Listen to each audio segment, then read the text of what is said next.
কোনটা আসলে ছোট পর্যায়ের শিরক, কোনটা করলে একজন মানুষ দিন থেকে পুরোপুরি বের হয়ে যাবে এবং কোনটা করলে পুরোপুরি বের হবে না, কিছু সম্ভাবনা আছে যে সে দিনের মধ্যে এখনো আছে। এটা আমাদেরকে পার্থক্য করা শিখতে হবে। যদি আমরা পার্থক্য না করতে পারি তাহলে দেখা যাবে যে একজন ব্যক্তি বড় শিরক আসলে করেনি, কিন্তু আমরা তাকে দিন থেকে পুরোপুরি আলাদা করে দিয়েছি। এটা অত্যন্ত ভয়াবহ বিষয়। যাই হোক, আমি ব্যক্তিগতভাবে একটু অসুস্থ, একটু ঠান্ডা লেগেছে। আর এর চেয়ে বড় কথা হচ্ছে, গতকাল রাত্রে আমার আব্বুকে ইমার্জেন্সিতে ভর্তি করানো হয়েছিল এম এ রশিদ হসপিটালে। সেখানে সারা রাত ছিলাম, আজকে বিকেল পর্যন্ত ছিলাম। তো আসলে সেভাবে মানসিকভাবেও সেভাবে প্রস্তুত না। তারপরেও আমি কিছুটা কষ্ট করে হলেও ইনশাআল্লাহ দার্স দিব। কিন্তু আপনারা আগ্রহ ভরে সেটা শুনবেন কিনা সেটার উপরে নির্ভর করতেছে আমার এই কষ্টের সার্থকতা। আপনারা যদি আগ্রহ ভরে শুনেন, এখান থেকে কিছু নিয়ে যেতে পারেন এবং মানুষকে এই বিষয়ে জানাতে পারেন, তাহলেই আমার এই দার্সের আসলে মূল সার্থকতা হবে। তো আমি কথা না বাড়িয়ে সরাসরি আমার দার্সে চলে যাই। আমরা সবাই তো শিরক বিষয়ে অনেক আলোচনা শুনি। আসলে শিরক কি, এ বিষয়ে আমাদের পরিষ্কার ধারণা থাকতে হবে। আমরা তো মনে করি যে শিরক বলতে আসলে আল্লাহর সাথে কাউকে শরীক করা বোঝায়, কিন্তু এই জিনিসটা আসলে বলতে আসলে কি বোঝায় সেটা আসলে জানতে হবে আমাদের। আমি এখানে কোনো কঠিন কোনো দার্স দিতে আসি নাই। আমি এখানে আসছি যাতে আপনারা ভালোভাবে, সহজভাবে এবং ভালোভাবে জানতে পারেন, সহজভাবে ভালোভাবে জানতে পারেন। কারণ যদি আমি কোনো কিছু কঠিন করে সাধারণ মানুষের সামনে উপস্থাপন করি, তাহলে দাওয়াতি কাজ সফলভাবে সম্পন্ন হবে না। তো যখন বলবে যে শিরক কি, তখন আপনারা সংক্ষেপে দুইটা জিনিস মনে রাখবেন। একটা হচ্ছে যে যা শুধুই আল্লাহর অধিকার, সেটাকে যদি আপনি আল্লাহকে না দিয়ে অন্য কাউকে দেন, অথবা আল্লাহকে কিছু দেন অন্য কাউকে কিছু দেন, তাহলে সেটা শিরক। আমি কি বলছি আবার লক্ষ্য করবেন। যা শুধুই আল্লাহর অধিকার, সেটা আল্লাহকে না দিয়ে আপনি অন্য কাউকে দিতেছেন। ধরেন 100% অন্য কাউকে দিতেছেন। যেমন ধরেন হিন্দুরা যেটা করতেছে, তারা কি আল্লাহকে দিতেছে না, 100% অন্য কাউকে দিতেছে। অথবা আল্লাহকে কিছু দিতেছেন, অন্য কাউকে কিছু দিতেছেন, দুইটাই কিন্তু শিরক। ধরেন আল্লাহকে আপনি 99% দিতেছেন, অন্যকে 1% দিতেছেন, এটাও কিন্তু শিরক। আবার অন্যকে 100% দিতেছেন, আল্লাহকে 0% দিতেছেন, এটাও কিন্তু শিরক। কোন জিনিসটা? যেটা হচ্ছে শুধুই আল্লাহর অধিকার। যেমন একটা উদাহরণ দিই। যেমন ধরেন সিজদা করা, এটা কার অধিকার? শুধুই আল্লাহর অধিকার। তারপরে ধরেন কুরবানি করা, মানত করা, বিপদ আপদে ডাকা, এগুলো কার অধিকার? শুধুই আল্লাহর অধিকার। তো এই শুধুই আল্লাহর অধিকারটা শুধুমাত্র আল্লাহকে দিতে হবে, অন্য কারো বিন্দুমাত্র এতে কোনো অংশ নেই। এটাই হচ্ছে মূলত শিরক। আর যদি অন্যভাবে বলতে চান, সেটা হচ্ছে মহান আল্লাহর রুবুবিয়্যাহ, উলুহিয়্যাহ এবং আসমা ও সিফাত, এই তিন ক্ষেত্রে কোনো ব্যক্তি বা বস্তুকে শরীক করা হচ্ছে শিরক। আমি বিষয়টা ব্যাখ্যা করে বোঝাই দিতেছি। সেটা হচ্ছে, ধরেন আল্লাহ তো হচ্ছেন আমাদের রব। তো রবের তো কিছু বৈশিষ্ট্য আছে না? তারপরে আল্লাহ হচ্ছেন আমাদের মাবুদ, তো মাবুদের কিছু বৈশিষ্ট্য আছে। তারপরে মহান আল্লাহ কিছু সুন্দর সুন্দর নাম এবং গুণ আছে। তো এই তিনটা বিষয়ে যদি আল্লাহর সাথে কোনো ব্যক্তি অথবা বস্তুকে শরীক করেন, তাহলে সেটা হয়ে যাবে কি? শিরক। তো এই যে আমি শিরক সম্বন্ধে বললাম, এই বিষয়টা কি আপনাদের কাছে ক্লিয়ার হয়েছে? আপনারা কি বুঝতে পারছেন? কারো কোনো প্রশ্ন থাকলে হাত তুলবেন সাথে সাথে, যে এই জিনিসটা বুঝি নেই। আর কেউ যদি আমার এই আলোচনার সাথে কোনো দ্বিমত পোষণ করতে চান, তাহলে আমার সাথে দার্সে পরে বসতে পারেন। যাই হোক, এখন এই শিরক আসলে কত প্রকার, এটা নিয়ে আলেমদের মধ্যে কিছুটা মতভেদ আছে। কেউ কেউ বলছেন যে শিরক 3 প্রকার, কেউ কেউ বলছেন 2 প্রকার। যারা বলছেন 3 প্রকার, তারা বলতেছেন যে শিরকুল আকবার অর্থাৎ বড় শিরক, আশ-শিরকুল আসগর, ছোট শিরক, এবং 3 নাম্বার হচ্ছে আশ-শিরকুল খফি, গুপ্ত শিরক, গোপনীয় শিরক। তাদেরও কিন্তু দলিল আছে, কোরআন সুন্নাহ থেকে তাদেরও দলিল আছে। আর যারা বলতেছেন যে না, শিরক হচ্ছে আসলে 2 প্রকার, বড় শিরক এবং ছোট শিরক, তাদের দলিল হচ্ছে গুপ্ত শিরকটাও ছোট হইতে পারে অথবা বড় হইতে পারে। তাহলে আসলে আলটিমেটলি কি দাঁড়াইলো, যে শিরক আসলে 2 প্রকার। যদি আপনি বলেন যে 3 প্রকার, গুপ্ত শিরকে ইনক্লুড করে যদি আপনি বলেন যে শিরক 3 প্রকার, তাহলে আমার যুক্তি হচ্ছে যে ওই গুপ্ত শিরকটাও ছোট হইতে পারে অথবা বড় হইতে পারে। তাহলে আসলে শিরক মূলত 2 প্রকার। এখন আমাদের আজকে আলোচনার বিষয়বস্তু হচ্ছে যে শিরকুল আসগর, ছোট শিরক। তো সবসময় মনে রাখবেন যে কোনো শিরক ছোট হোক কিংবা বড় হোক, সেটা 3 ভাবে হইতে পারে। কয়ভাবে? 3 ভাবে হইতে পারে। প্রথম ভাবে হচ্ছে মানুষের অন্তর দ্বারা শিরক হয়, যেমন অন্তরে বিশ্বাস। একটা জিনিসের মধ্যে ভালো বা খারাপ হওয়ার কোনো গুণ আল্লাহ দেন নাই। কোন জিনিসকে বরকতময় হওয়ার গুণ আল্লাহ দেন নাই, সেটাকে আপনি বরকতময় মনে করতেছেন, তাহলে এটা কি অন্তরে বিশ্বাস না? তাহলে এটা হচ্ছে শিরক, ছোট শিরক। এইভাবে ছোট শিরক হয় অন্তর থেকে। 2 নাম্বার হচ্ছে কথার মাধ্যমে ছোট শিরক হয়। যেমন ধরেন আপনি আল্লাহ ছাড়া অন্য কারো নামে কসম করলেন, এটা কি মুখ দিয়ে তো বলছেন, তাই তো শিরক হয়েছে। এটা কি কথার মাধ্যমে ছোট শিরক। যেমন মান হালাফা বিগাইরিল্লাহ ফাকাদ আশরাক, যে ব্যক্তি আল্লাহ ছাড়া অন্য কারো নামে শিরক করলো, আল্লাহ ছাড়া অন্য কারো নামে কসম করলো, সে আসলে কি করলো? শিরক করলো। এটা হচ্ছে কথার মাধ্যমে ছোট শিরক। আর 3 নাম্বার হচ্ছে আমলের মাধ্যমে ছোট শিরক।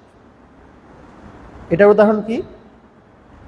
যেমন ধরেন একটা জিনিস, যেমন ধরেন কাক ডাকতেছে আপনার মাথার উপরে, আপনি মনে করলেন এটা মধ্যে কুলক্ষণ আছে, আমার যাত্রা হয়তো অশুভ হবে, এজন্য আপনি কি করলেন? যাত্রা থেকে বিরত থাকলেন। এই যে একটা আমল করলেন, এটা কি হলো? ছোট শিরক। আমার কথা উদ্দেশ্য হচ্ছে যে শিরক ছোট হোক বা বড় হোক, এই 3 উপায়ই হয়। অন্তর থেকেও হয়, কথা থেকেও হয়, আমলের মাধ্যমেও হয়। এখন আমাদের যেটা শিখতে হবে সেটা হচ্ছে যে কখন বুঝবেন যে আসলে সেটা ছোট শিরক। এটা তো পার্থক্য করা শিখতে হবে, নইলে তো আপনি একজনকে দিন থেকে খারিজ করে দিবেন যে কোনো শিরক করলেই। এখন ছোট শিরকের সংজ্ঞা অনেকে অনেকভাবে দিছেন, এটা অনেকভাবে বলা যায়। প্রথম কথা হচ্ছে রাসূল সাল্লাল্লাহু আলাইহি ওয়াসাল্লাম তার হাদিসের মাধ্যমে যখন বলছেন যে এই জিনিসটা ছোট শিরক, সরাসরি বলছেন যে এই জিনিসটা ছোট শিরক, তখন তো আর কোনো সন্দেহের কোনো অবকাশ থাকে না যে এটা ছোট শিরক। অবশ্যই সেটা ছোট শিরক। যেমন মিশকাতের 5334 নম্বর হাদিস, যেটা আমি সর্বপ্রথম হাদিসটা উল্লেখ করেছি, সেটা হচ্ছে عن محمود بن لبيد أن النبي صلى الله عليه وسلم قال إن أخوف ما أخاف عليكم الشرك الأصغر।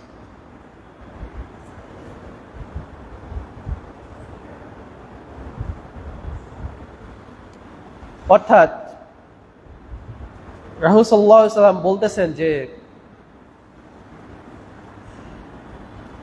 নিশ্চয়ই আমি তোমাদের ব্যাপারে সবচেয়ে বেশি যেটা ভয় করি সেটা হচ্ছে ছোট শিরক। সেটা কি? ছোট শিরক। তখন সাহাবীগণ জিজ্ঞেস করলেন, ওয়া মা শিরকুল আসগর, ছোট শিরক আসলে কি জিনিস? তখন রাসূল সাল্লাল্লাহু আলাইহি ওয়াসাল্লাম বললেন কি? আর রিয়াউ, সেটা হচ্ছে লোক দেখানো কাজ। হাদিসটা মিশকাতে আসছে 5334 নম্বর হাদিস। শাইখ আলবানী সহ অন্যান্যগণ এটাকে সহিহ বলেছে। তাহলে যে জায়গায় রাসূল সাল্লাল্লাহু আলাইহি ওয়াসাল্লাম নিজেই বলে দিয়েছেন যে এটা ছোট শিরক, সেটা আসলে ছোট শিরক। 2 নম্বর কথা হচ্ছে যে হাদিসে বলা হয়েছে যে শিরক, যেমন হাদিসে ভাষ্যে আসছে এই জিনিসটা শিরক, এবং সাহাবীদের বুঝ দ্বারা বোঝা গেছে যে সেটা আসলে বড় শিরক না, সেটা আসলে ছোট পর্যায়ের শিরক। সেই জিনিসটা কি? ছোট শিরক। যেমন একটা উদাহরণ দিই আপনাদের। একটা হাদিস আসছে ইবনু মাজাতে 2118 নম্বর হাদিস, শেখ আলবানী সহ অন্যান্যগণ সহি বলেছেন। সেটা হচ্ছে হুযায়ফা ইবনুল ইয়ামান রাদিয়াল্লাহু আনহু একদিন বলতেছেন, হাদিস বর্ণনা করতেছেন যে তাদের জামানায় এক মুসলিম ব্যক্তি স্বপ্ন দেখলেন যে এক ইহুদি ব্যক্তি তাকে বলতেছে যে তোমরা কতই না উত্তম জাতি যদি তোমরা আসলে শিরক না করতা। এক ইহুদি স্বপ্নে বলতেছে যে তোমরা কতই না উত্তম জাতি যদি তোমরা শিরক না করতে। কাদেরকে বলতেছে? সাহাবীদেরকে বলতেছে। তার মানে কি সাহাবীরা শিরক করতেছে? আচ্ছা দেখেন কি বলতেছে, তোমরা বলে থাকো যে আল্লাহ যা চান এবং রাসূল সাল্লাল্লাহু আলাইহি ওয়াসাল্লাম যা চান তাই। তো এই স্বপ্ন যখন সে দেখলো তখন সেই স্বপ্নকে রাসূল সাল্লাল্লাহু আলাইহি ওয়াসাল্লামের কাছে বর্ণনা করলো যে আমি তো এরকম একটা স্বপ্ন দেখলাম। তখন রাসূল সাল্লাল্লাহু আলাইহি ওয়াসাল্লাম বললেন যে আমি তো তোমাদেরকে এরকম কথা বলা শিখাই নাই যে আল্লাহ যা চান এবং রাসূল সাল্লাল্লাহু আলাইহি ওয়াসাল্লাম যা চান তাই। এরকম কথা তো আমি তোমাদেরকে বলা শিখাই নাই, বরং তোমরা বলবে আল্লাহ যা চান এবং এরপরে রাসূল সাল্লাল্লাহু আলাইহি ওয়াসাল্লাম যা চান। এখন এই হাদিস আমি কেন পেশ করলাম? এই হাদিস এই জন্য পেশ করলাম যে এখানে তো শিরকের কথা বলা হয়েছে, কিন্তু সাহাবীগণ এবং রাসূল সাল্লাল্লাহু আলাইহি ওয়াসাল্লাম এই হাদিস দ্বারা বুঝছেন ছোট শিরক। কারণ এটা যদি বড় শিরকি হইতো, এটা যদি বড় পর্যায়ে পাপী হইতো, তাহলে তো রাসূল সাল্লাল্লাহু আলাইহি ওয়াসাল্লাম অনেক আগেই তাদেরকে শিখাইতেন। যেমন সুদের কথা শিখাইছেন, ব্যভিচারের কথা শিখাইছেন, এ বিষয়ে ভয়াবহতার কথা উল্লেখ করছেন না। এটা যদি বড় পর্যায়ে পাপ হইতো সেটা তো রাসূল সাল্লাল্লাহু আলাইহি ওয়াসাল্লাম আগেই তাদেরকে শিখাইতেন। তো এটা থেকেও বোঝা যায় যে এটা হচ্ছে ছোট শিরক, এটা বড় পর্যায়ের শিরক না। আচ্ছা, 3 নাম্বার বিষয় হচ্ছে যে শিরক বড় শিরকের দিকে ধাবিত করে সেটা হচ্ছে ছোট শিরক। যে শিরক করলে আপনি আস্তে আস্তে বড় শিরক করবেন সেটা হচ্ছে ছোট শিরক। 4 নাম্বার সংজ্ঞা হচ্ছে এমন কোনো বিশ্বাস, কথা কিংবা কাজ যেটা থেকে আপাতদৃষ্টিতে মনে হয় যে কোনো কিছুকে আল্লাহ সমপর্যায়ে করে দেওয়া হয়েছে, কিন্তু প্রকৃতপক্ষে আল্লাহ সমপর্যায়ে করা হয়নি, এটা হচ্ছে ছোট শিরক।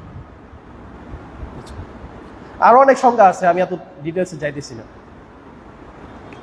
এখন কথা হচ্ছে যে মহান আল্লাহ তো বলছেন কোরআন মাজিদে যে নিশ্চয়ই আল্লাহ শিরক ছাড়া সবকিছু মাফ করে দিবেন, কিন্তু শিরকের গুনাহ মাফ করবেন না। তখন এই শিরক বলতে আসলে কোন শিরক বুঝাইতেছে? সেটা কি শুধু বড় শিরক মাফ করবেন না, নাকি ছোট শিরকও মাফ করবেন না? একটা তো প্রশ্ন থেকে যায়। তো কোন আলেম বলছেন যে এখানে আল্লাহ শিরককে আমভাবে উল্লেখ করছেন, এখানে বলেন নাই যে বড় শিরক না ছোট শিরক।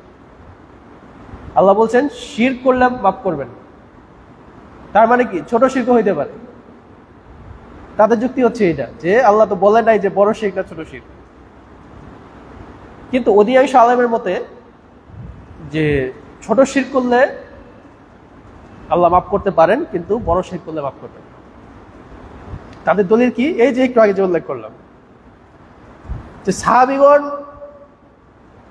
একটা বিষয় মানে তাদের মধ্যে প্রচলিত ছিল, সেটা ছোট পর্যায়ে শিরক ছিল, সেটা বড় শিরক ছিল না।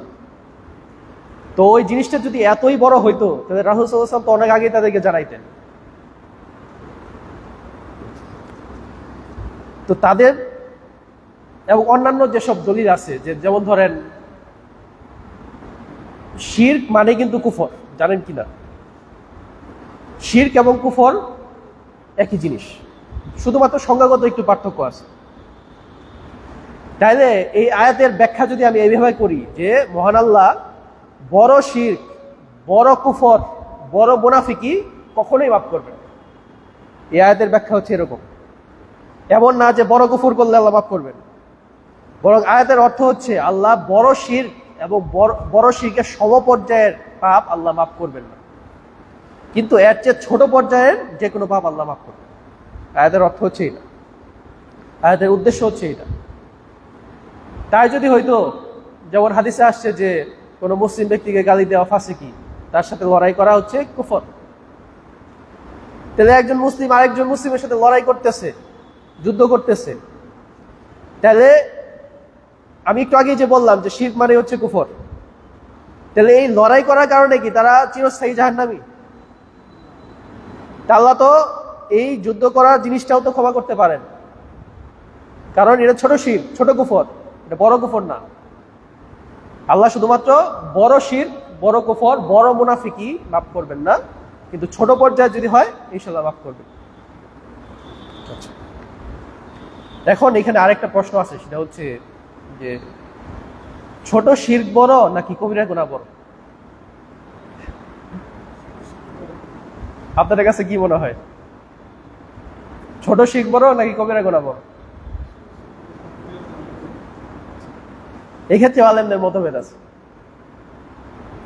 একদল বলতেছেন যে ছোট শিরক যে কোনো হারাম কাজের চেয়ে বড়, যেমন সুদ খাওয়া, ব্যভিচার করা, এই সব কিছুর চেয়ে ছোট শিরক বড়, আর এর চেয়ে বড় হচ্ছে বড় শিরক। তাদের দলিল কি? তাদের দলিল হচ্ছে একজন সাহাবী, নাম হচ্ছে ইবনু মাসউদ রাদিয়াল্লাহু আনহু। তো তার একটি কওল আসছে, সেটা হচ্ছে ইরওয়াউল গলিল, শাইখ আলবানীর কিতাব। তো উনি বলছেন যে লা আন আহলিফা বিল্লাহি কাযিবান আহাব্বা ইলাইয়া মিন আন আহলিফা বিগাইরিহি সাদিকান। কথাটা বোঝার চেষ্টা করেন একটু, যে আল্লাহর নামে মিথ্যা কসম করার চেয়ে আল্লাহ ছাড়া অন্য কারো নামে সত্য কসম করা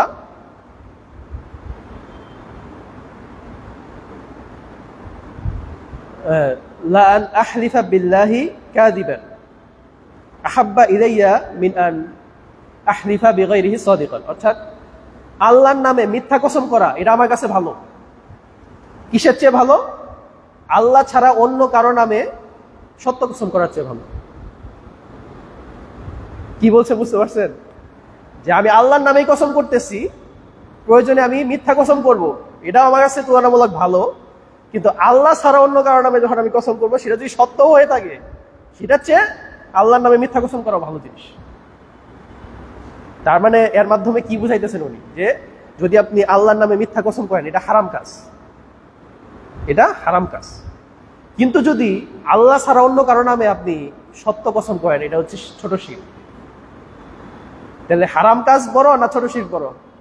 ছোট শিরক বড়। আরেক দল আলেমের মধ্যে তারা বলতেছেন যে মাঝে মাঝে ছোট শিরকের চেয়ে হারাম কাজ বড় হইতে পারে। তাদের দলিল কি? একটু আগে যে একটা হাদিস উল্লেখ করলাম, যে এক মুসলিম ব্যক্তি স্বপ্ন দেখছে যে তোমরা কতই না উত্তম জাতি যদি তোমরা শিরক না করতে, ছোট শিরক না করতে। তো এই জিনিসটা দেখেন, রাসূল সাল্লাল্লাহু আলাইহি ওয়াসাল্লাম তাদেরকে এই জিনিসটা আগে শিখান নাই, কারণ এটা ছোট পর্যায়ের। ছোট শিরকের মাত্রা আছে, ছোট শিরকের কি মাত্রা আছে। ছোট শিরক বড় পর্যায়ের হইতে পারে, ছোট শিরক ছোট পর্যায়ের হইতে পারে। যেমন ছোট শিরক বড় পর্যায়ের কোনটা? যে আল্লাহ ছাড়া অন্য কারণে আমি কসম করা, এটা হচ্ছে বড় পর্যায়ের ছোট শিরক। এটা কি বড় পর্যায়ের ছোট শিরক? আমার কথা কি কঠিন লাগতেছে নাকি? আর এই যে আল্লাহ যা চান এবং আপনি যা চান, এটা হচ্ছে ছোট পর্যায়ের ছোট শিরক। তো এটা হচ্ছে কথার একটা ছোট শিরক। তো এই জিনিসটা ব্যভিচার করার চেয়ে বড় না। তাদের যুক্তি হচ্ছে এটা, যে সুদ খাওয়ার মতো বড় জিনিস এটা না। এজন্য ছোট শিরকেরও মাত্রা আছে। কোনো কোনো ছোট শিরক যে কোনো হারাম কাজের চেয়ে বড়, এবং কোনো কোনো ছোট শিরক এরকম হইতে পারে যে বড় পর্যায়ে হারাম কাজের চেয়ে সেটা তুলনামূলক ছোট। তো এটা আমরা ক্লিয়ার হইলাম। এখন আরেকটা জিনিস, সেটা হচ্ছে যে যে কোনো ছোট শিরক সেটা নিয়ত অনুযায়ী বড় শিরক হইতে পারে। যেমন ধরেন আপনি আল্লাহ ছাড়া অন্য কারো নামে কসম করলেন, মায়ের কসম, বাবার কসম, কাবার কসম কসম করলেন, তো এটা তো আপনি ছোট শিরক করলেন। এখন যদি আপনি এই নিয়তে ছোট শিরক করেন যে এই মা বাবা অথবা কাবা এটা সম্মান সর্বোচ্চ পর্যায়ে, এটা নিজে থেকেই সম্মানিত, তো এই ধারণার বসে যদি আপনি এটার কসম করে বসেন তাহলে সেটা হয়ে যাবে বড় শিরক। আমার কথার উদ্দেশ্য হচ্ছে যে নিয়ত অনুযায়ী ছোট শিরক বড় শিরক হয়ে যেতে পারে। যেমন আপনি আপনার মাথার উপর একটা কাক ডাকতেছে, আপনি কলক্ষণ নিলেন এখান থেকে, তো এটা হচ্ছে ছোট শিরক। কিন্তু আপনি যদি এই বিশ্বাস করেন যে এটা নিজে থেকেই আপনাকে ক্ষতি করতে পারে, মানে আল্লাহর প্রভাব ছাড়াই তার নিজস্ব একটা প্রভাব আছে, ক্ষতি করার একটা প্রভাব আছে, তাহলে এটা বড় শিরক হয়ে যাবে। নিয়ত অনুযায়ী ছোট শিরক বড় শিরক হয়ে যেতে পারে। এখন আমরা এত বিস্তারিত না যাই, আমরা সরাসরি ছোট শিরকের মধ্যে ঢুকে যাই। এখন ছোট শিরকের অনেক উদাহরণ আছে, এগুলা যদি আমি বিস্তারিত বলতে যাই 1 মাস দাঁড় দিতে হবে, 2 দিনে এটা আসলে সম্ভব না। তা আমি 2-1টা নিয়ে ইনশাআল্লাহ আলোচনা করব। প্রথমটা হচ্ছে যে কসম করা। কসম মানে হচ্ছে শপথ করা। এখন এই শপথ করা বলতে কি বোঝায়, এটা বুঝতে হলে আমাদেরকে কিছু পরিভাষা জানতে হবে। এগুলো তো একটা পরিভাষা, যে মানত করা, কসম করা, তো এই জিনিসগুলো আমাদের কাছে ক্লিয়ার হইতে হবে। ক্লিয়ার না হলে বুঝতে পারবেন না। যেমন ধরেন আরবিতে একটা কথা আছে, সেটা হচ্ছে ফিকরা, মানে হচ্ছে চিন্তা ভাবনা। চিন্তা ভাবনা কি জিনিস? মনের মধ্যে যে চিন্তা ভাবনা আপনার উদয় হইতেছে, এমনিতেই আসতেছে, আপনি উদ্দেশ্য করে সেটা করতেছেন না, আপনার কোনো কাজে নিয়ত করেন নাই, এমনিতেই মনের মধ্যে বিভিন্ন ধরনের চিন্তা ভাবনা আসে না? তো এইসব চিন্তা ভাবনার জন্য আল্লাহ আপনাকে ধরবে না। মাথার মধ্যে অনেক ধরনের চিন্তা ভাবনা আসতে পারে, শয়তান অনেক ধরনের কুমন্ত্রণা দিতে পারে, তো এই চিন্তা ভাবনা যতক্ষণ পর্যন্ত আপনি কাজে পরিণত না করবেন ততক্ষণ পর্যন্ত আল্লাহ ধরবে না। এটা হচ্ছে ফিকরা, চিন্তা ভাবনা। 2 নাম্বার হচ্ছে ইরাদা, সেটা হচ্ছে ইচ্ছা আকাঙ্ক্ষা। যে আপনার মনে মনে একটা কাজ করার ইচ্ছা আছে, আপনি চান এই জিনিসটা হোক, এটা কি বলে? ইরাদা। 3 নাম্বার হচ্ছে নিয়া, এটা হচ্ছে নিয়ত। নিয়ত কি জিনিস? কোন নির্দিষ্ট কাজ করার জন্য অন্তরকে সেই দিকে উদ্দেশ্য করা। কোন নির্দিষ্ট একটা কাজ করার জন্য অন্তরকে সেই দিকে উদ্দেশ্য করা, এটা হচ্ছে নিয়ত করা। মনস্থির করা যে আমি এই সময় এই কাজটা ইনশাআল্লাহ করব, বা এই সময় এই কাজটা করতে যাইতেছি, এটা হচ্ছে নিয়ত। দেখেন এই জিনিসগুলো কিন্তু পার্থক্য আছে, বোঝার চেষ্টা করেন। 4 নাম্বার হচ্ছে ওয়াদুন, অর্থাৎ ওয়াদা করা, প্রতিশ্রুতি দেওয়া, কথা দিয়ে কথা রাখা। তো এই ওয়াদা করা, এটা একজন মানুষের সাথে একজন মানুষের হইতে পারে। একজন মানুষ আল্লাহর সাথে ওয়াদা করতে পারে, পারে না? যে কোনো প্রকার হইতে পারে। 5 নাম্বার বিষয় হচ্ছে নাযরুন, অর্থাৎ মানত করা।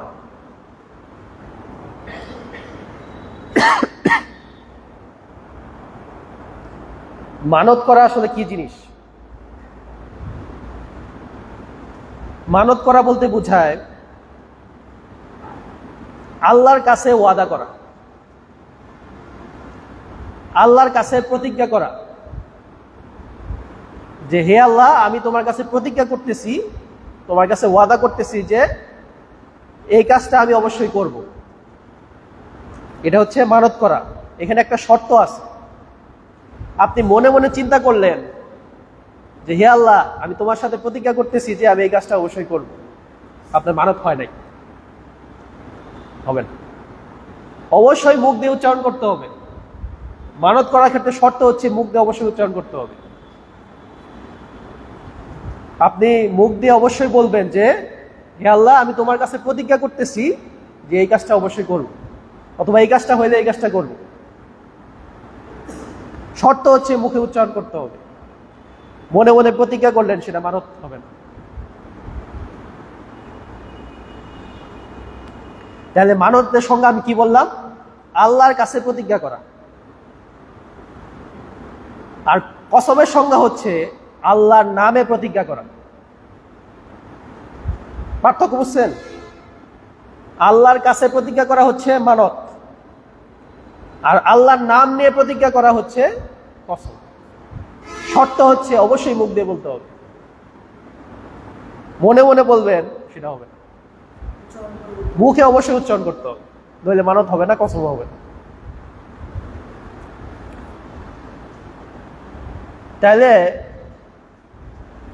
আমরা বুঝতে পারলাম সেটা হচ্ছে ওয়াদা আপনি মানুষের সাথেও করতে পারেন, আল্লাহর সাথেও করতে পারেন, কিন্তু আল্লাহর কাছে যখন ওয়াদা করবেন, আল্লাহর কাছে যখন প্রতিজ্ঞা করবেন, তখন সেটা হবে মানত, যদি আপনি মুখ দিয়ে সেটা উচ্চারণ করেন।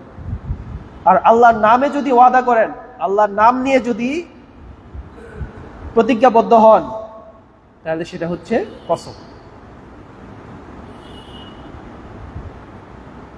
এখন একটা উদাহরণ আছে, সেটা হচ্ছে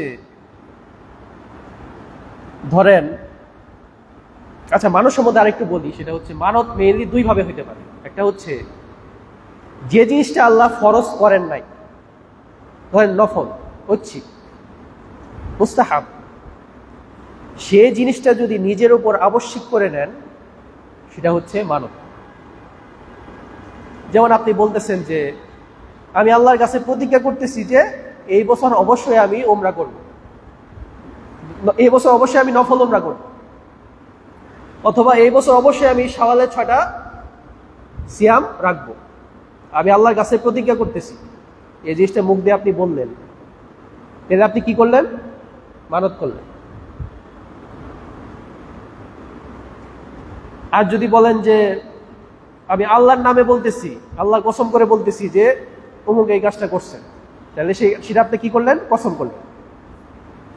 এখন যদি আপনি বলেন যে আমি আল্লাহর কাছে প্রতিজ্ঞা করতেছি বা ওয়াদা করতেছি যে আমি এই বছর 2 বার উমরা করব, তাহলে এই উদাহরণের মধ্যে ওয়াদাও চলে আসলো, মানতও চলে আসলো, আবার কসমও চলে আসলো। কেন চলে আসলো? কারণ আপনি আল্লাহর কাছে ওয়াদা করতেছেন, তো ওয়াদা তো এমনি আসছে। আবার আল্লাহর কাছে ওয়াদা করতেছেন মানে কি? মানত হয়েছে। আবার 2 বার উমরার কথা বলছেন, তার মানে কি? এটা নফল উমরা, একটা নফল উমরা অন্তত, তার মানে কি? আপনি মানত করছেন। আবার আল্লাহর নাম নিছেন, এই জন্য আপনি কসমও করছেন, মানে 3টাই আছে এই উদাহরণের মধ্যে। এখন কসম সম্বন্ধে আসলে আমাদের কিছু কিছু জিনিস জানা দরকার। কসম হচ্ছে 3 প্রকার। একটা কসম হচ্ছে যেটাকে বলা হয় গমুস, সেটা হচ্ছে মিথ্যা কসম। আর একটা কসম হচ্ছে লাগউন, সেটা হচ্ছে অনর্থক কসম। আর একটা কসম হচ্ছে মুনআতিদা, অর্থাৎ উদ্দেশ্যমূলক কসম। 3 ধরনের কসম আছে। তো গমুস বলা হয় মিথ্যা কসম। যেমন একটা হাদিস আপনি দেখবেন যে সহিহ মুসলিমে আছে যে 3 ব্যক্তির দিকে কিয়ামতের দিন মহান আল্লাহ তাকাবেন না, তার সাথে কথা বলবেন না, তাকে গুনাহ থেকে পবিত্র করবেন না, তার জন্য রয়েছে লাঞ্ছনাদায়ক শাস্তি। 3 ব্যক্তির কথা আল্লাহ বলছেন। রাসূল সাল্লাল্লাহু আলাইহি ওয়াসাল্লাম আমাদেরকে জানাইছেন যে 3 ব্যক্তির দিকে আল্লাহ এইসব জিনিস করবেন না। তো এর মধ্যে একটা শ্রেণী হচ্ছে যারা মিথ্যা কসম করে জিনিসপত্র বিক্রি করে, এটা হচ্ছে গমুস, মিথ্যা কসম। তো গমুস বলা হয় অতীতকাল এবং বর্তমান কালের কসম, এবং সেটা মিথ্যা। যেমন ধরেন আপনি বলতেছেন যে আমি আল্লাহর কসম করে বলতেছি এই জিনিসটা ভালো জিনিস, আপনি নিতে পারেন, অথচ এই জিনিসের মধ্যে অনেক ত্রুটি বিচ্যুতি আছে। তাহলে এই জিনিসটা অতীতকাল কিংবা বর্তমান কালের বিষয়, কিন্তু মিথ্যা, এটাকে বলা হয় গমুস। তো কেউ যদি মিথ্যা কসম করে তার কোনো কাফারা দিতে হবে না। কসম করলে কাফারা আছে, মানত করলে কাফারা আছে, যদি কসমটা ভাঙেন, মানতটা ভাঙেন। কিন্তু কেউ যদি এই মিথ্যা কসম করে তাহলে সেটার কোনো কাফারা নেই, সেটা হচ্ছে কবিরা গুনাহ, কিন্তু কাফারা নাই। কাফারা মানে হচ্ছে জরিমানা। আচ্ছা, এটা হচ্ছে এক পর্যায়ের কসম। আরেকটি পর্যায়ের কসম হচ্ছে লাগউন, সেটা হচ্ছে অনর্থক কসম। যেমন আল্লাহ বলছেন সূরা বাকারার 225 নম্বর আয়াতে বলছেন যে লা ইউআখিযুকুমুল্লাহু বিল-লাগওয়ি ফি আইমানিকুম ওয়ালাকিন ইউআখিযুকুম বিমা কাসাবাত কুলুবুকুম, যে আল্লাহ তোমাদের অর্থহীন কসমের জন্য তোমাদেরকে পাকড়াও করবেন না, কিন্তু সেই কসমের জন্য পাকড়াও করবেন যেটা তোমরা উদ্দেশ্যমূলকভাবে করো, সেটার জন্য পাকড়াও করবেন। অর্থহীন কসমটা আসলে কি জিনিস? যে আরবে সাধারণত এটা দেখা যায় যে তারা কথায় কথায় বললে যে আল্লাহি আল্লাহি, আল্লাহ কসম আল্লাহ কসম, আমি এটা করছি, আমি এটা করব, আল্লাহি। তো আরব দেশে এটা অনেক প্রচলিত আছে, যে মুখের কথাতেই চলে আসে অটোমেটিক। এটা হচ্ছে অর্থহীন কসম, উদ্দেশ্যমূলক কসম না। তো আল্লাহ বলছেন যে অর্থহীন কসমের জন্য আল্লাহ আমাদেরকে ধরবেন না, কিন্তু উদ্দেশ্যমূলক কসমের জন্য আল্লাহ আমাদেরকে ধরবেন। তাইলে কেউ যদি অর্থহীন কসম করে সে সেই পর্যায়ে কোনো পাপ করতেছে না, কারণ তার এটা উদ্দেশ্যহীনভাবে চলে আসতেছে, উদ্দেশ্যমূলক না, তাই এটা ইচ্ছা ছিল না, এমনিতে চলে আসছে। 3 নম্বর বিষয় হচ্ছে উদ্দেশ্যমূলক কসম, সেটাকে বলা হয় মুনআকিদা। তো এই কসমের জন্যই মেইনলি কাফারা প্রযোজ্য হবে, সেটা হচ্ছে ভবিষ্যৎকালের কোনো কসম। যে আল্লাহর নামে আপনি কসম করতেছেন যে অমুক কাজটা আপনি করবেন, ভবিষ্যতে করবেন, সেটা হচ্ছে উদ্দেশ্যমূলক কসম, সেটার জন্যই মেইনলি কাফারা প্রযোজ্য হবে। আপনারা এর জন্য কি জটিল হয়ে যাইতেছে নাকি? বুঝতে পারতেছেন?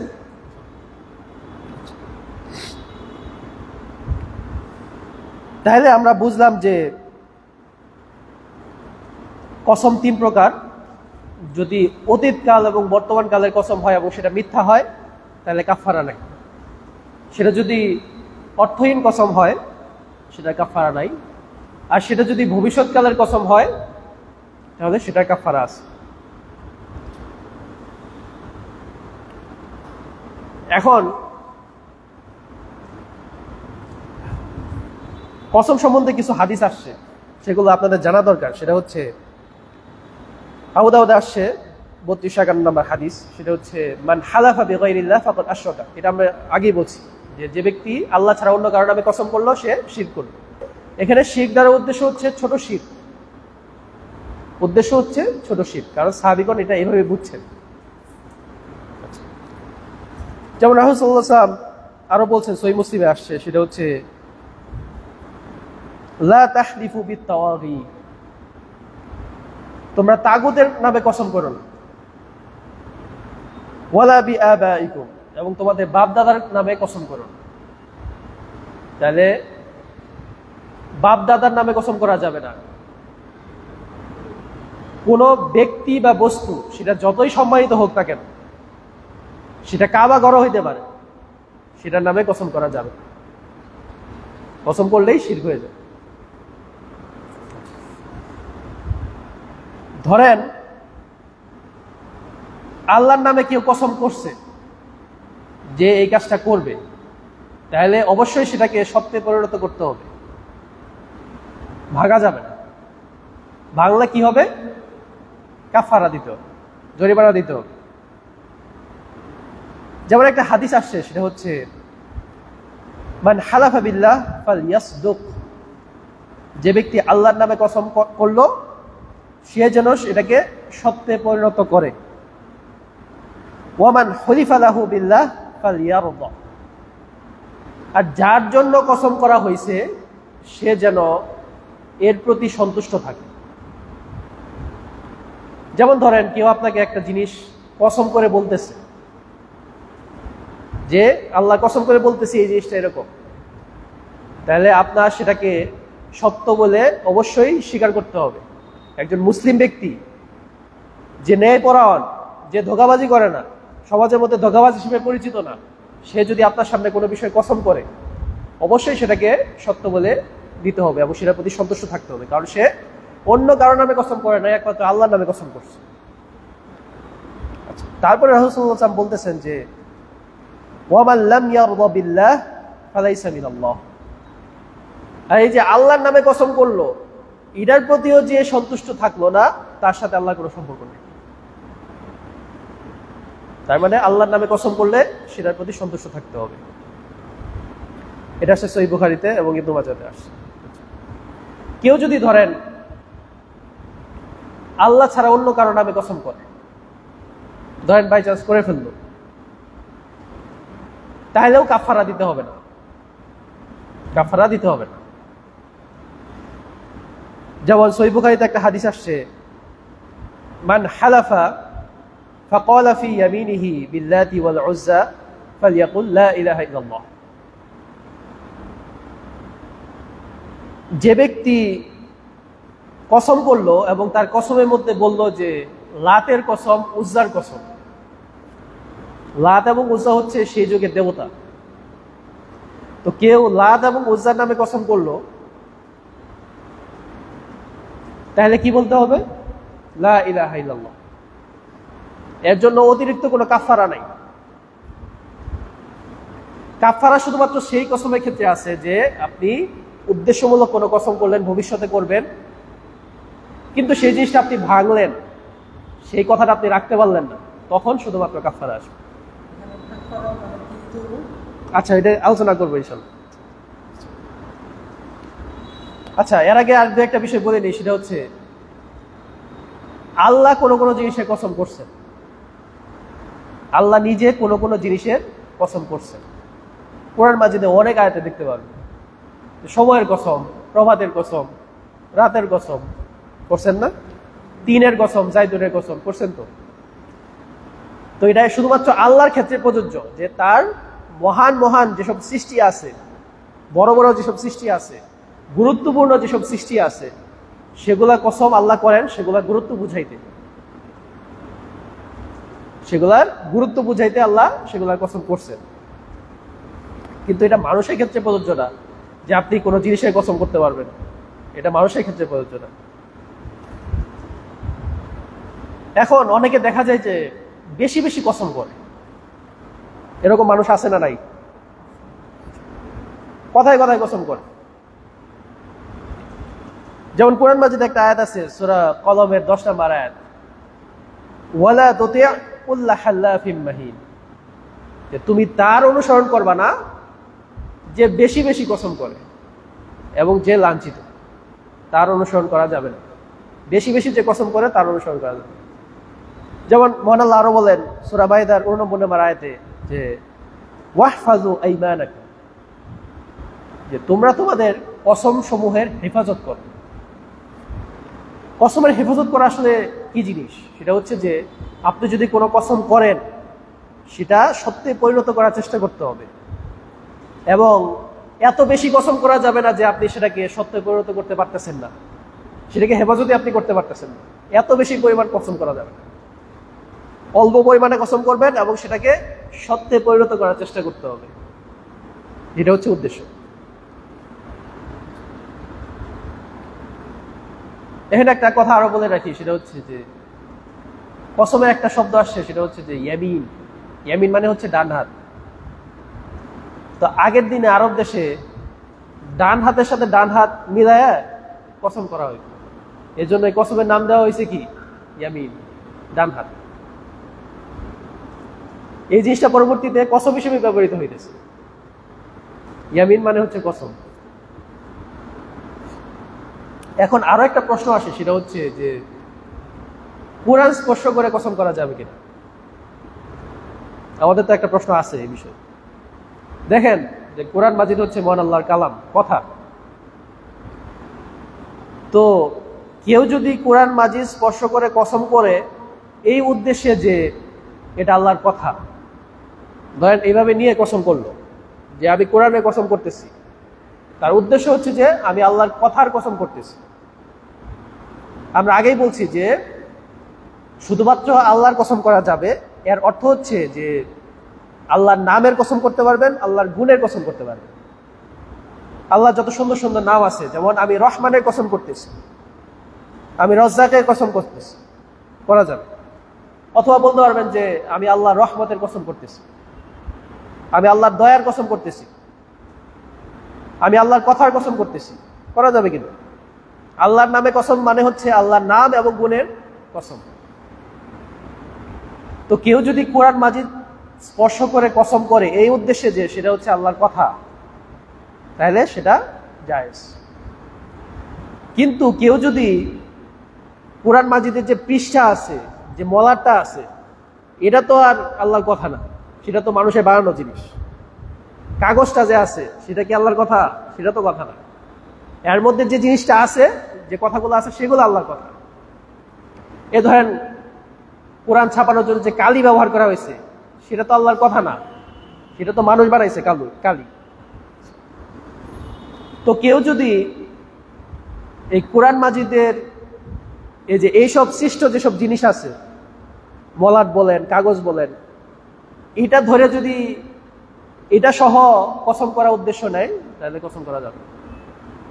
বরং উদ্দেশ্য নিতে হবে যে আমি আল্লাহর কথার কসম করতেছি, এই উদ্দেশ্যে কসম করতে হবে। আমি এখন ওই কাফারা নিয়ে কিছু কথাবার্তা বলবো। সেটা হচ্ছে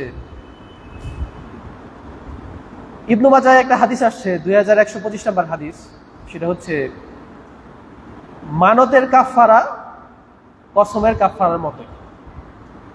আপনি আল্লাহর নামে আল্লাহর কাছে মানত করছেন অথবা আল্লাহর নামে কসম করছেন, এখন সেটা রাখতে পারতেছেন না, তাহলে কাফারা দিতে হবে, জরিমানা দিতে হবে। জরিমানা না দিলে কবিরা গুনাহ, কারণ আপনি ভাঙছেন। এখন কাফারা কিভাবে দিবেন আসলে, এ বিষয়ে বিস্তারিত কোরআন মাজিদে আয়াত নাযিল হয়েছে। সেটা হচ্ছে সূরা মাইদার 89 নম্বর আয়াত, বিশাল বড় আয়াত। সময় সংক্ষিপ্তের জন্য আমি সেটা বলতেছি না।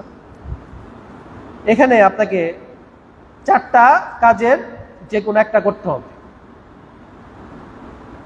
প্রথমে 3টা বিষয় উল্লেখ করা হয়েছে, যে কেউ যদি কোনো কসম করে এবং সেটা যদি ভাঙে, তাহলে 3টা কাজের একটা কাজ অবশ্যই করতে হবে। প্রথম হচ্ছে 10 জন মিসকিনকে মধ্যম মানের খাবার দিতে হবে। এটার পরিমাণটা হাদিসে আসছে, সেটা হচ্ছে যে অর্ধ স, মানে হচ্ছে 1.5 কেজি প্রায়। এটা ওজন ভেদে বিভিন্ন রকম হইতে পারে। এটা একটা তো পাত্র, এর মধ্যে যেটাই দিবেন সে অনুযায়ী ভিন্ন ভিন্ন ওজন হইতে পারে। অর্ধ স খাবার হচ্ছে 2 বেলার খাবার। আরব দেশে 2 বেলা খাবার প্রচলিত ছিল, সকাল সন্ধ্যায় খাবার। তো 2 বেলার খাবার হচ্ছে 1.5 কেজি খাবার। তো 10 জন মিসকিনকে মধ্যম মানের খাবার দিতে হবে, মানে হচ্ছে 1.5 কেজি খাবার দিতে হবে। হয় এটা করতে হবে, অথবা 10 জন মিসকিনকে মধ্যম মানের পোশাক দিতে হবে, কাপড় দিতে হবে, অথবা একজন মুসলিম দাস অথবা দাসীকে আজাদ করতে হবে। কাফের দাসী হইলে কিন্তু হবে না, মুসলিম হইতে হবে। এই 3টা কাজের যে কোনো একটা কাজ অবশ্যই করতে হবে। কিন্তু ধরেন এই 3টা কাজের একটা কাজ কেউ করতে পারলো না, তখন 4 নাম্বার অপশন হচ্ছে, তখন, এর আগে কিন্তু না, প্রথমে দেখতে হবে যে এই 3টা কাজের একটা আপনি করতে পারতেছেন কিনা। যদি করতে না পারেন তখন হচ্ছে 4 নাম্বার সেটা আসছে, সেটা হচ্ছে একটানা 3 দিন সিয়াম পালন করতে হবে। একটানা 3 দিন সিয়াম পালন করতে হবে। মাঝে যদি 2 দিন করলেন তাহলে কিন্তু হবে না, আপনার আবার 3টা একটানা রাখতে হবে।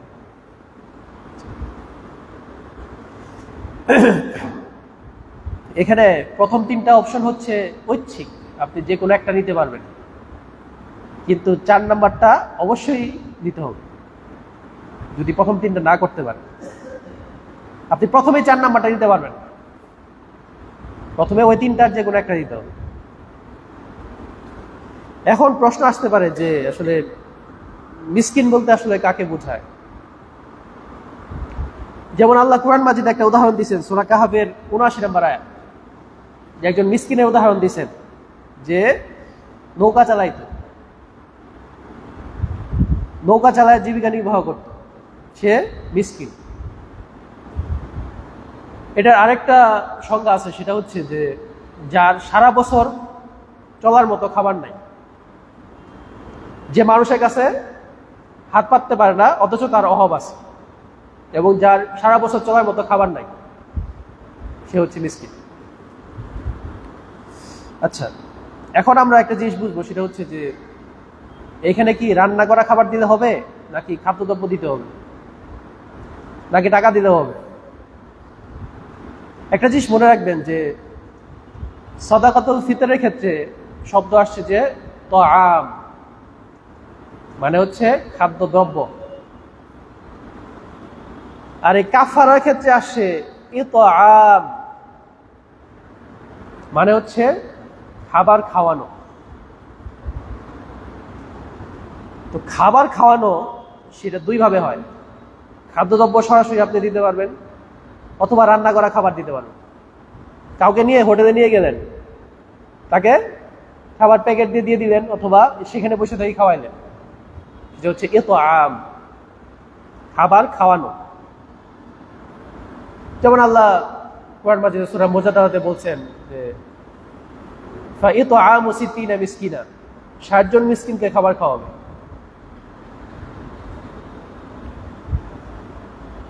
তাহলে পার্থক্য তো বুঝতে পারছেন যে ফিতরার ক্ষেত্রে খাদ্য দ্রব্য দিতে হবে, আর কাফারার ক্ষেত্রে, কসম ভাঙা কাফারার ক্ষেত্রে আপনি খাদ্য দ্রব্য দিতে পারবেন অথবা রান্না করা খাবার দিতে পারবেন,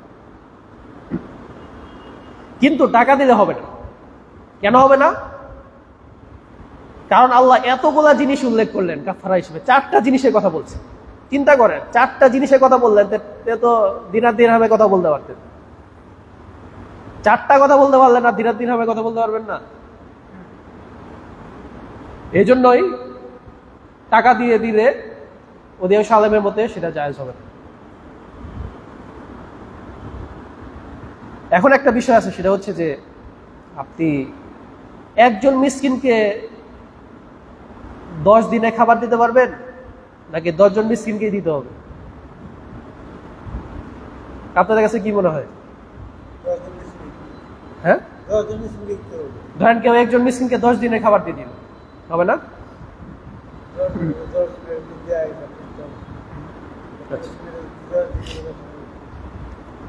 দেখেন একটা পার্থক্য আছে, সেটা হচ্ছে কেউ ধরেন রমাদান মাসে সে অতি বৃদ্ধ হয়ে গেছে অথবা স্থায়ী কোনো অসুস্থ, সে রমাদানের সিয়াম পালন করতে পারতেছে না, তাহলে সে কি করবে? ফিদিয়া দিবে।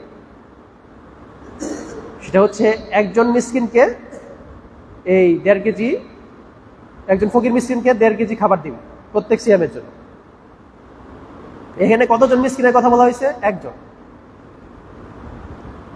তো ধরেন রমাদান মাসের সিয়াম তো 29টা অথবা 30টা হয়, তাহলে হয় সে একজন মিসকিনকে 29 অথবা 30 দিনের খাবারটা দিতে পারবে, অথবা 29 বা 30 জন মিসকিনকে একদিন খাওয়াইতে পারবে।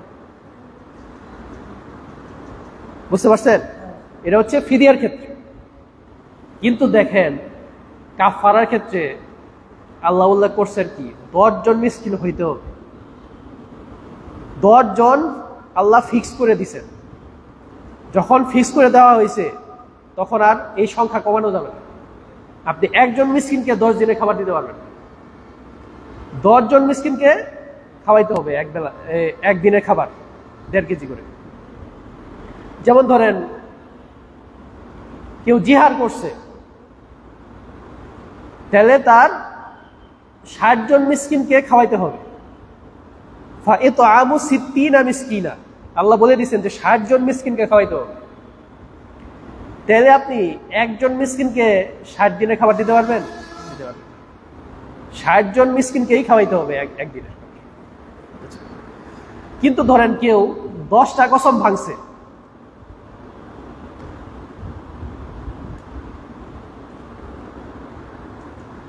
তাহলে আপনি 10 জন মিসকিনকে 10 বার খাওয়াবেন। 10টা কসম ভাঙছে, 10 জন মিসকিনকে 10 বার খাওয়াবেন। ধরেন আপনি খাবার দিতে পারতেছেন না, আপনার এলাকায় এমন কোনো গরিব মিসকিন নাই যে আপনি খাবার দিতে পারতেছেন, কিন্তু অন্য এলাকায় গরিব মিসকিন আছে, তো তখন আপনি আপনার প্রতিনিধিকে টাকা দিয়ে দিলেন, সে খাবার কিনে দিল। তো এটা আলেমগণ জায়েজ বলছেন, কারণ আপনি অপারগ এই ক্ষেত্রে, সেজন্য। এখন এই যে কোরআনে আয়াতে যে আসলো যে মধ্যম মানের পোশাক দিতে হবে,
যাই হোক, সময়ের স্বল্পতার জন্য তাড়াতাড়ি শেষ করতে হবে হয়তো।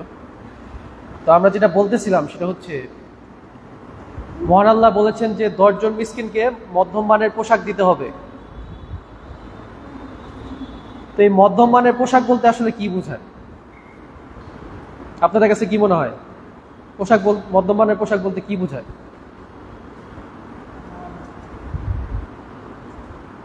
কি বোঝায় আসলে? কিভাবে বুঝবেন যে এই মানের দিলে ঠিক আছে?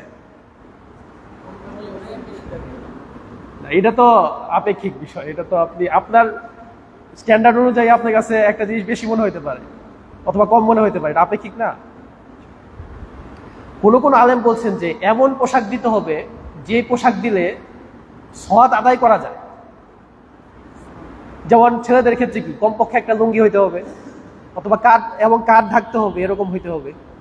এটা তো বাধ্যতামূলক। তো এই মানের ন্যূনতম হইতে হবে। এটা হচ্ছে মধ্যমানের পোশাক। মহিলাদের ক্ষেত্রে দেখেন যে তার সওয়াব আদায়ের জন্য যে পোশাকটা দরকার, তার হিজাব বলেন, তার যে পায়ের নিচ পর্যন্ত ঢাকার মতো এরকম একটা পোশাক তার দিতে হবে। আপনি শুধু একটা লুঙ্গি দিলেন, একটা ফতুয়া দিলেন, হবে না। আপনার দুইটাই দিতে হবে, নইলে তো সওয়াব আদায় করতে পারবে না। এটা হচ্ছে মধ্যম মানের একটা পোশাকের একটা স্ট্যান্ডার্ড। যাই হোক, অনেক আলোচনার বিষয় ছিল। এখন একটা বিষয় জানতে হবে, সেটা হচ্ছে সহিহ মুসলিমের হাদিস যে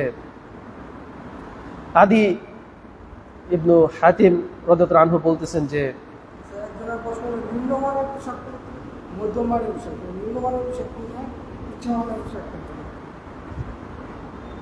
নিম্নমান মানে আপনার ন্যূনতম জিনিসটা ফুলফিল করতে হবে। এখন আমি তো বললামই যে আপনি কোন মানের দিতেছেন সেটা নির্ভর করবে আপনার ইনকামের উপর। আপনার সাপেক্ষে আপনার চিন্তা করতে হবে যে আমি ধরেন 80 টাকার চাল খাই, এখন আমি কি কাউকে 40 টাকার চাল দিতে পারবো, 50 টাকার চাল দিতে পারবো? এটা নিম্নমানের চাল আমার দৃষ্টিকোণ থেকে। তা আমি যদি 120 টাকার চাল দেই, সেটা অনেক ভালো মানের চাল। আমার দৃষ্টিতে মধ্যমানের চাল হচ্ছে আমি যেটা খাই। এটাই বিবেচ্য বিষয়। আচ্ছা, রাসূল সাল্লাল্লাহু আলাইহি ওয়াসাল্লাম বলছেন যে কোন ব্যক্তি ধরেন কসম করলো, কিন্তু পরবর্তীতে দেখতে পারলো যে এই কসমটা যদি না করত অথবা এই কসম না করলে এর চেয়ে ভালো কাজ হওয়ার সম্ভাবনা বেশি। যেমন ধরেন কেউ কসম করে বলতেছে যে আমি অবশ্যই এই কাজটা করব, আল্লাহ কসম করে বলতেছে এই কাজটা করব, কিন্তু সে দেখতে পাইতেছে যে এই কাজটা না করলে আসলে মঙ্গল।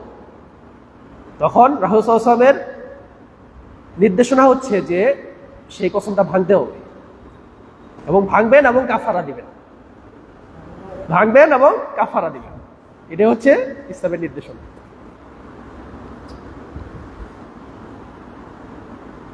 আরেকটা অধ্যায় আসছে ইবনু মাজাতে, সেটা হচ্ছে 2114 নম্বর হাদিসের, যে মন্দ কাজের কসম করা এবং সেটার উপরে অটল থাকা এবং কসম ভাঙার কাফারা আদায় না করা, দুইটাই কি হারাম। মন্দ বিষয়ের কসম করে সেটার উপরে অটল থাকা, অথবা ধরেন আপনি কসম করছেন সেটা ভাঙার কাফারা আপনি আদায় করবেন না, দুইটা জিনিসই হারাম। ইবনু মাজাতে 2105 নম্বর হাদিস, সেটা হচ্ছে কেউ ধরেন কসম করলো এবং কসমের সাথে ইনশাআল্লাহ বলল, তাহলে কসম করা কাফারা দিতে হবে না। কেউ বলল যে আমি আল্লাহর কসম করে বলতেছি ইনশাআল্লাহ আজকে আমি ঢাকা যাব, কিন্তু সে ঢাকা গেল না, তাহলে তার কাফারা দিতে হবে না, শুধুমাত্র ইনশাআল্লাহ যুক্ত করার কারণে। কেউ যদি বলে যে আমি আল্লাহর কসম করে বলতেছি যে তোমার এই কাজটা অবশ্যই করতে হবে,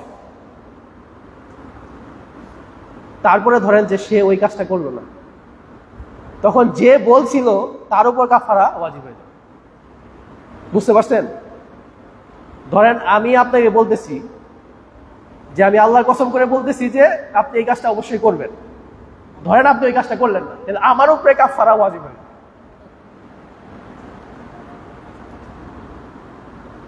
কেউ যদি বলে যে আল্লাহর কসম আমি যদি এটা না করতে পারি তাহলে আমি কাফের,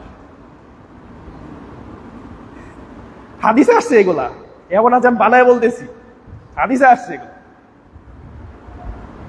তাইলে এটা নিয়ে আলেমদের এটা নিয়ে দুইটা মত আছে। একটা হচ্ছে কেউ যদি নিজেকে সতর্ক করার জন্য বলে, নিজেকে কন্ট্রোল করার জন্য বলে, যে ধরেন বলতেছে যে আমি যদি অমুক খারাপ কাজটা করি তাহলে আমি কাফের, আল্লাহ কসম করে বলতেছি, তার মানে কি সে নিজেরা সাবধান করে নিল যে ওই কাজটা কোনো কমে যাতে না করে। যদি এই উদ্দেশ্যে যদি এই কথা বলে থাকে তাহলে কাফের হবে না। আর যদি আসলেই উদ্দেশ্য নেয় যে যা ওই কাজটা আমি যদি নাই করতে পারি, যা আল্লাহ কসম করে বলতেছে আমি কাফের হয়ে যাব, আমি যদি তারা হত্যা নাই করতে পারি, আমি আল্লাহ কসম করে বলতেছি আমি কাফের হয়ে যাব, কিন্তু সে দেখা গেল যে হত্যা করতে পারলো না, অথবা এরকম অন্যান্য অনেক বিষয় আছে। এই কারণে একটা হাদিস আছে, সেটা হচ্ছে সহিহ বুখারী হাদিস 6652 নম্বর হাদিস। সেটা হচ্ছে মান হালাফা বিগাইরি মিল্লাতিল ইসলাম ফাহুয়া কামা ক্বাল। যে ব্যক্তি ইসলামের বাইরে কোনো কিছু, কোনো মিল্লাত অর্থাৎ অন্য জীবন বিধানের, অন্য জীবন দর্শনের যাওয়ার কসম করল, মানে ইসলামের সে থাকবে না, অন্য জীবন দর্শনে চলে যাবে, ফাহুয়া কামা ক্বাল, সে যেমন বলছে সেরকমই হবে।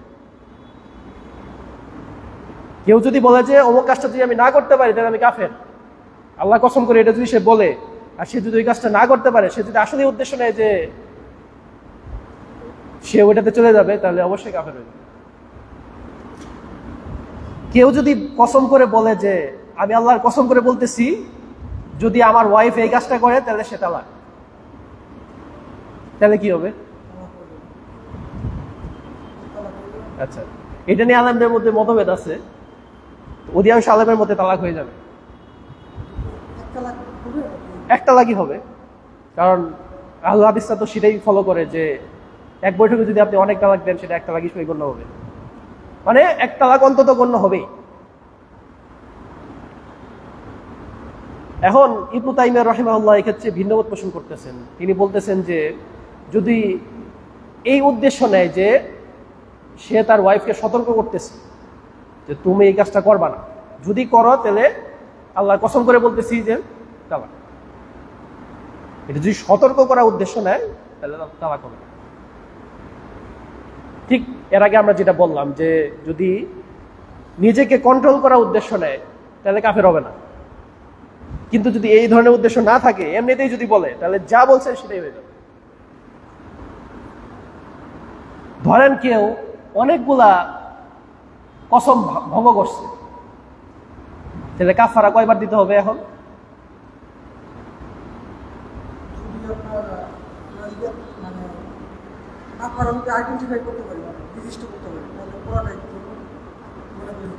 আচ্ছা, ধরেন আপনি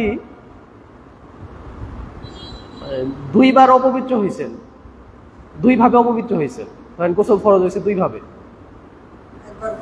তাহলে একবার করলে হয়ে যাবে না? তাহলে ধরেন বিগত জীবনে আপনি অনেকবার কসম ভঙ্গ করছেন, এখন একবার কাফারা দিলেই হয়ে যাবে ইনশাআল্লাহ। বারবার প্রত্যেকটা আইডেন্টিফাই করা আপনার সম্ভব না।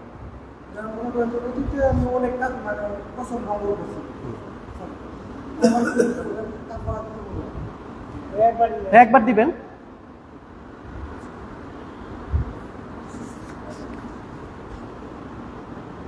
আরেকটা বিষয় সেটা হচ্ছে যে কাফারা দেওয়ার ক্ষেত্রে মানুষকে সহযোগিতা করতে হবে। যেমন ইবনু মাজাহ 2115 নম্বর হাদিস, সেটা হচ্ছে রাসূল সাল্লাল্লাহু আলাইহি ওয়াসাল্লাম আমাদেরকে কসমকারীর দায় মুক্তিতে সাহায্য করার জন্য আদেশ করেছেন। তার মানে ধরেন একজন মানুষ কসম ভঙ্গ করছে, সে কাফারা দিবে, আপনি তাকে হেল্প করবেন, তাকে সহযোগিতা করতে হবে আপনাকে, এটা রাসূল সাল্লাল্লাহু আলাইহি ওয়াসাল্লাম আদেশ করছে। এরকম অনেক কিছু আসলে বলা যায়, স্বল্প সময়ে বলা আসলে সম্ভব না। কোন কসম ভাঙা ওয়াজিব? ধরেন কেউ কোনো হারাম কাজ করার কসম করলো, কেউ কসম করলো যে আমি আল্লাহর কসম করে বলতেছি যে আমি আজকে রাত্রে একটা মেয়েকে ধর্ষণ করব, তাহলে এই কসম ভাঙা ওয়াজিব, অবশ্যই ভাঙতে হবে এবং কাফারাও দিতে হবে। কারণ কি, আমি কি বলছি যে কসমের বিপরীতে যদি কল্যাণকর বিষয় থাকে তাহলে কসম ভাঙতে হবে এবং কাফারা দিতে হবে।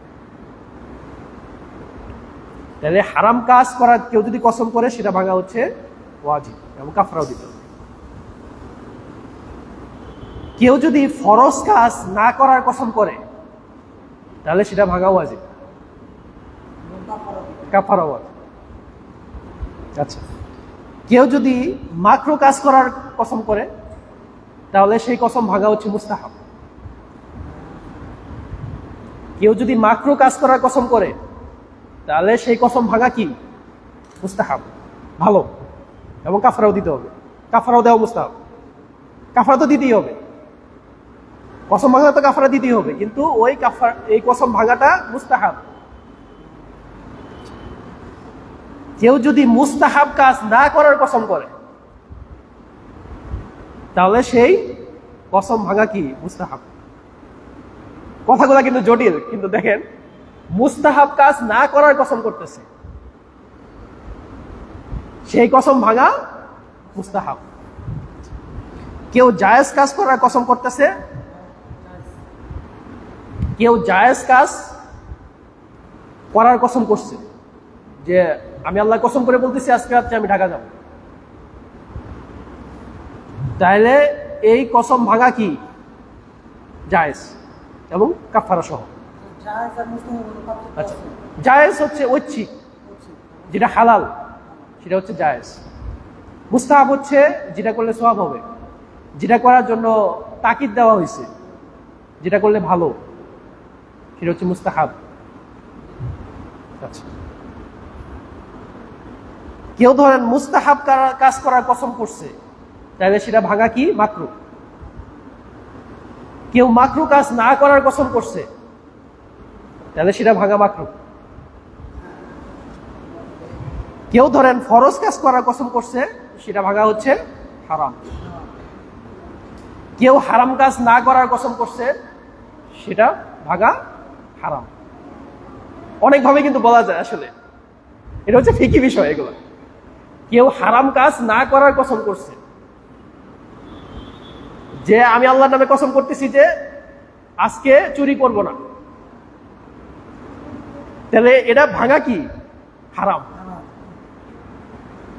হারাম কাজ না করার কসম করা এটা ভাঙা হারাম। যাই হোক, আমার মনে হয় আর না গানোই ভালো। যাই হোক, আমরা কম সময়ের মধ্যে অনেক কিছু আলোচনার চেষ্টা করছি, জানি না কতটুকু আসলে আলোচনা করতে পারছি। তো আমি আসলে এই বিষয়গুলো পছন্দ করি, যে কোনো একটা বিষয়ে ঢুকলে সেটা নারী নক্ষত্র যা আছে সবগুলা নিয়ে আসে। কারণ সবগুলা যদি আপনি না জানতে পারেন তাহলে আসলে অনেক ক্ষেত্রে আমাদের কনফিউশন থাকবে, অনেক বিষয় অজানা থেকে যায়, এবং আমরা অনেক ক্ষেত্রে দেখা যায় যে আলেমদেরকে সেসব জিনিস জিজ্ঞেস করে আমরা জানতে পারি না। আমি যে বিষয়গুলো আলোচনা করলাম প্রত্যেকটা বিষয়ে আলেমদের ফতোয়া থেকে নেওয়া, এমন না যে আমার নিজে মন করা কোনো বিষয় আমি বলতেছি। এর জন্য কারো যদি কোনো বিষয় বুঝতে অসুবিধা হয় আমাকে জানাইতে পারেন। আশা করি আমরা আগামীকাল অন্য একটা বিষয় নিয়ে ইনশাল্লাহ এরকম ডিটেলস আলোচনা করব। এশার পরে সময় কম থাকে। আমি আসলে পছন্দ করি যে দীর্ঘ সময়, কারণ স্বল্প সময় আসলে আমার হয় না আসলে। ঠিক আছে, ইনশাল্লাহ আমরা আগামীকাল এশার পরে ইনশাল্লাহ বিস্তারিত আরেকটা ছোট শিখ নিয়ে আলোচনা করবো ইনশাল্লাহ। তো মহান আল্লাহ আমরা আজকে যা শিখলাম সেগুলো জেনে বুঝে যাতে আমরা আমল করতে পারি সেই তৌফিক দান করুন। আল্লাহুম্মা আমিন। সুবহানাকাল্লাহুম্মা ওয়া বিহামদিক, আশহাদু আল্লা ইলাহা ইল্লা আনতা, আস্তাগফিরুকা ওয়া আতুবু ইলাইক। ওয়াসসালামু আলাইকুম ওয়া রাহমাতুল্লাহি ওয়া বারাকাতুহু।